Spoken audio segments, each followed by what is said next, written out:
Hello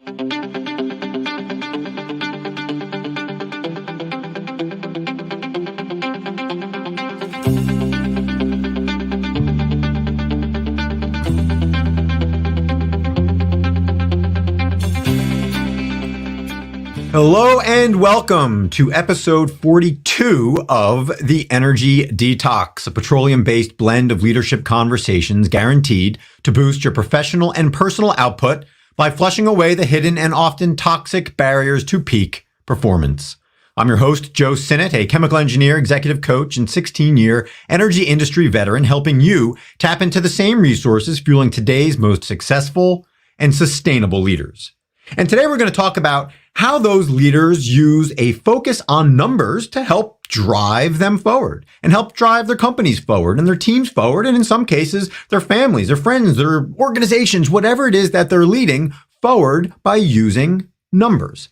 And we've talked about numbers repeatedly throughout the other 41 episodes of The Energy Detox. But today we're going to focus on numbers, if for no other reason than this is episode 42. And if you're familiar with the book that was published 42 years ago, The Hitchhiker's Guide to the Galaxy, you will know that the number 42 in that book was determined by a supercomputer that spent 7.5 million years calculating the answer to the question of what is the answer to the ultimate question of life, the universe, and everything. And the answer to that ultimate question was the number 42.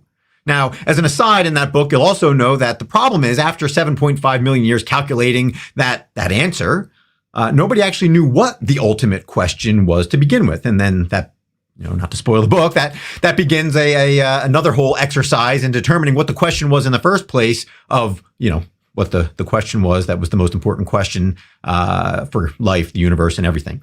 All that being said, we're going to use that number 42 as an excuse to drive today's conversation about you and your ability to determine what is the ultimate number or numbers that should be driving you forward. And of course, I'd be remiss not to mention the fact that 42 also has plenty of importance in the world of oil and gas, with 42, of course, being the number of gallons in a barrel of oil. And with recent headlines here, as we have off guiding this conversation today, recent headlines regarding oil, of course, going back to last week, and the Strategic Petroleum Reserve release, and Secretary Granholm of the Department of Energy, who was unable to say how many barrels of oil is used in the U.S. each week. Now, again, this story is a little bit stale. I believe it was Tuesday when she held the press conference where she was pressed on how many barrels of oil we consume and was unable to answer. And certainly plenty of people jumped on that to say how absurd it was that the Secretary of Energy was unable to, or the leader of the Department of Energy, I should say, was unable to answer how many barrels of oil we use per day, which of course is on the order of 20 million barrels of oil. But all that being said, we're going to take all these headlines. We're going to take all this focus on the number 42. We're going to take episode 42 and help ask you some very simple questions, not the type of question that requires 7.5 million years of calculations, as was the case in the book, The Hitchhiker's Guide to the Galaxy. But we're going to ask you some simple questions that you can at least stew on today as you begin your week that will help answer really what you should be focused on for you to continue being a successful leader, a sustainable leader, and to continue navigating this, ever-changing world of the energy industry. Because of course, it will continue to change and certain things will continue to stay the same. I think it's safe to say that since it's been 160 years since a barrel of oil was determined to be the standard and to have 42 gallons within it, some things like that will not change. But of course, the demand for oil will continue to change. The reaction to each and every variant that pops up, which of course has been the news over the weekend. And in fact, this morning, oil prices are back up because people are beginning to question whether or not the Omicron variant is indeed as bad as it was purported to be initially. All that being said, what can you focus on? What numbers should you be focused on so you're not distracted by the constant ups and downs and volatility? And this doesn't just pertain to market conditions, of course, and you trying to time, your best estimates of when to invest and divest and strategically release resources, as the case might be. But more importantly, what are the numbers that should be guiding you to long-term success? And whether you are the CEO of a company who's trying to figure out what investments you need to make in your organization, whether you're the head of human resources and trying to figure out which numbers best indicate how strong and how engaged your workforce is, Whether you're an individual who's looking for a new job, and again, you're trying to look for the best metrics, the best measures of how successful you are in your current hunt for a new role, or more importantly, what you should be looking for in a new role. All of those type of things can be boiled down to some simple numbers. But the reality is there's a lot of numbers that are distracting. And of course, we've seen this throughout the last 10 or 15 years in the energy industry, particularly when it comes to growth. And when it comes to companies who are, in many cases, focused on numbers that aren't really the best indicators of sustainable growth, really aren't the best indicators of profitability, really aren't the best indicators of how strong that company is. And so with that, we're going to jump into the first of the three questions that we'll ask this morning. And that is, what number best measures your growth as a leader? And by extension, your growth as a company, as an organization, as a team, and again, on your personal life, as a family, as a leader of an organization, whatever the case might be. And again, this is an open-ended question. There is no preconceived answer that I have, which is part of the beauty of being a coach, right? I get to ask these open-ended questions and have you think and ponder and maybe you think of some things that might be different from what you're focused on day to day because of the outside pressures that you're facing from your stakeholders, whether they're investors, whether they're board members, whether they're employees, whatever the case might be. So ask yourself this morning, what number best measures your growth as a leader? And again, if you're the leader of a company, it might be as simple as stock price. Perhaps it's as simple as production. And again, as alluded to a couple seconds ago, one of the measures that many companies used for years, especially as shale continued to grow, was simply the growth of production. What was their CAGR? Was it, that they were growing 10, 15% per year, double-digit growth? And that was by far, for many companies, the best indication of growth. Because in fact, that's what it was, right? It was how much production are you growing? But what that might have been missing was, how are you growing in terms of your finances? Are you growing healthily or are you just growing your debt? Are you just growing the amount of hydrocarbons you're getting out of the ground without focused on your growth as a stable company? Are you growing your employee base? Are they becoming stronger, better, more informed, or are they simply going through the motions to grow a number that at the end of the day was not going to be sustainable? And again, we saw that obviously 2 years ago as things began to roll over several months before the coronavirus, did its job of helping things roll over, of course. And so the question for you is, what is a better indicator? In fact, what is the best indicator of growth for you, again, in your professional life and your personal life? And as I work with individuals, this is a fun question to ask, right? Because typically you start to set aside the normal financial metrics and you get to something more meaningful. As a coach, one of the best measures of my growth as a coach is how many people I've helped achieve results. How many people, how many individual human beings have I helped, whether in their professional life or their personal life? And we're talking first degree and second, third degree people as well. How many people have I impacted through my coaching? Through my one-on-one coaching, through group engagements, whatever the case might be. And for me, that's a great measure. Yes, within that, I can measure individual results and whatever that happens to be, whether it's landing a new job for an individual that's in a career hunt, whether it's increased profit, whether it's increased visibility, whether it's increased, sales calls, whatever the case might be, depending on who the individual is. The reality is I get to measure my growth as a coach based on how many people I've helped. And so too for you, as you're a leader, perhaps the CEO of a company, it might be tempting to just measure your success, your growth based on stock price, of course. And that is typically a pretty good measure if you're a public company. But what else? What else might be more meaningful, more purposeful, and quite frankly, more indicative of your ability to successfully and consistently lead others? So again, ask yourself, what is that number? What is that metric? And in fact, from your personal life too, it might be something vaguer than that. It might be, how many people have you helped move forward towards some ultimate objective? In fact, one story that one of my friends often uses, when he got married, somebody told him, he said, hey, the most important thing that you will do as a spouse, your goal as a spouse is to help get your spouse to heaven. And again, that's a pretty big goal there. And whether or not you're religious, it stems a pretty, impactful thought there, right? What is a better measure of you as a human being than your ability to move someone, an individual, another human being towards some ultimate objective? And whether that's heaven, whether that's helping somebody get a new job, whether it's helping somebody start and grow a family, whether it's helping somebody start and grow a business, whatever the case might be, it's pretty impressive. That's pretty impactful. And while going down and using a religious analogy might not go over well with the author of The Hitchhiker's Guide to the Galaxy, Douglas Adams, who in doing some research this morning for the show, I realized he described himself as a radical atheist, not just a normal atheist, but a radical atheist. So again, he might not appreciate my analogy here, but the reality is, if you were to measure how many people you helped get to heaven, it's a pretty good measure. And that's, again, the type of question you need to be asking yourself to maybe go beyond the normal measures and the metrics that the outside world might be telling you to lean on. And with all that being said, we'll move on to the next question which is, what number will best define your legacy? And this number, of course, might be different from the number that you say right now is best defining your ability to grow and to adapt and to lead successfully.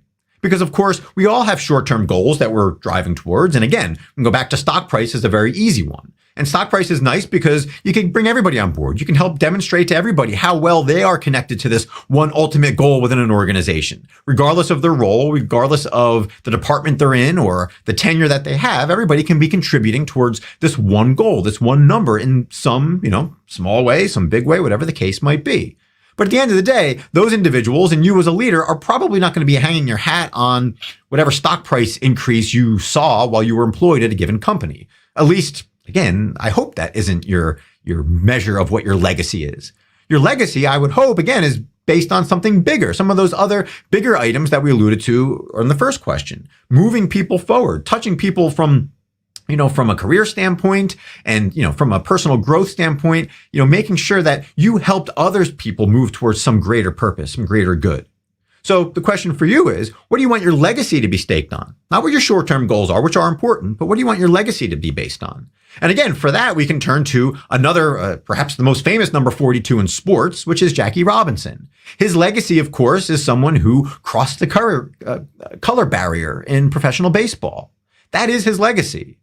Very few people can just spout out, the stats from Jackie Robinson's career and what his, career lines were in terms of performance on the field, if you will. No, most people recognize that he is the first. He is the number one person to cross the color barrier. And because of that, his number is retired in all of Major League Baseball. There is no more no more person who wore number 42 that is as famous as Jackie Robinson for that reason. That is his legacy. That is a number that, again, maybe doesn't define his legacy, but certainly represents it in the fact that on Jackie Robinson Day in Major League Baseball, you will see every Major League player donning the number 42 on the back of his jersey. That's significant. That is a number that will go on in, I would imagine for as long as Major League Baseball continues to exist. So the question for you is there one number that will define your legacy? And conversely, is there a number that you don't want to define your legacy?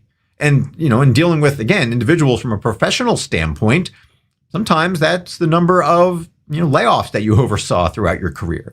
A dubious number, but there are some famous examples of leaders who, are, again, you could take the Jack Welch approach, right? His legacy, you could turn to many positive numbers, many things that he built, of course, but at the same time, there's a lot of people that would point to his approach to, making sure that the bottom 10% of a company is basically removed every so often. And, again, we're not going to dive into the pros and cons of that because there are lots of pros, there's lots of cons. But the reality is, do you think he wants to be remembered as the 10% guy? No, he wants to be remembered for other numbers. He wants his legacy to be on how he helped build companies, how the 10% of people that are asked to leave a company like IBM every so often went on to do great things. And, again, that's what a leader does, right? He institutes numbers that aren't just arbitrary. He didn't just put that 10% number in place. He did it for a reason, to help other people grow. So too, again, in your personal life, what number best defines you? Is it related to the number of relationships you've formed? Is it related to, the number of hours of community service you performed, whether or not community service was dictated by some judge or whether it was out of the goodness of your heart? I don't know the answer to that, but what do you want your legacy to be? And what is that one number? Because people can talk and fluff and they can write in your obituary about X, Y, Z, but is there a number that's going to resonate? Is there something that's going to stick in somebody's mind? Is there something that best represents who you were in your life? And if so, or I should say, if that's not the case, then maybe ask yourself what you want that number to be. Because we live in a world that is going to be increasingly governed by metrics. As much fluff as there is out there, and as much as you have politicians out there who might not know what the numbers are, in the case of Secretary Granholm, for example. But all that being said, what is the best number that's going to define your legacy?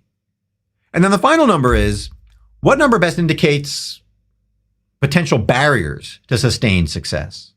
So we've talked about in the first question, the best number to indicate how well you're growing and how well you're moving forward towards something. In the next question, we talked about what you want that one number to be at the end of your life that best represents who you were as a person and who you want to be continued to be remembered as, and as long after you die. Well, the question now is, what number best indicates potential chinks in your armor, if you will, and potential barriers to that sustained success? What number best indicates something that is going to stand in your way?